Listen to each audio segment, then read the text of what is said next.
Students at the University of Southern California are getting some financial help for producing pro-abortion films.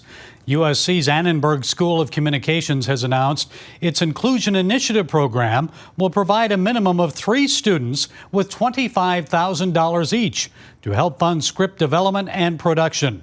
Well, here to explain is Emily Fowler. She's campus Reform Correspondent and student at the Masters University in Santa Clarita, California.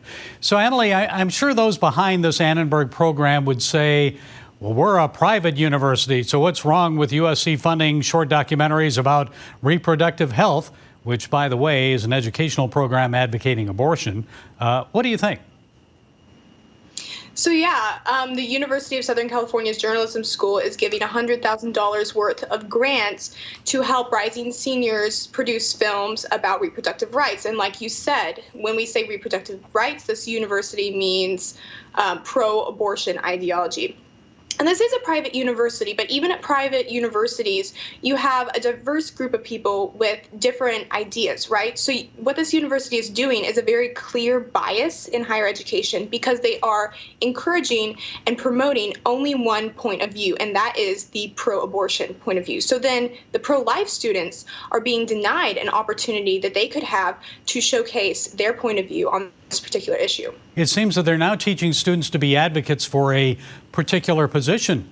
So what happens to those journalism and communication students who favor a more balanced approach, like you mentioned, those who may want to, say, report about adoption or about women who have regretted their decision to have an abortion? What happens to them?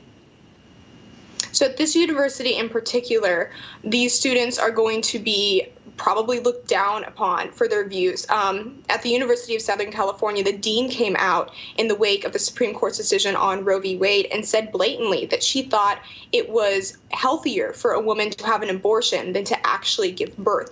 And when you have leaders at these universities coming out and publicly making statements like that, it's very discouraging to pro-life students, and they're going to feel completely unable to showcase their views on campus. Because why would you think, if the dean of the university is coming out and saying things like that, then if I was a student there, I would think, why would I ever make a pro-life film? I would get a horrible grade. And so they're making decisions based off how they think their message is going to be received. Are there similar pro-abortion programs at other colleges and universities? If so, where?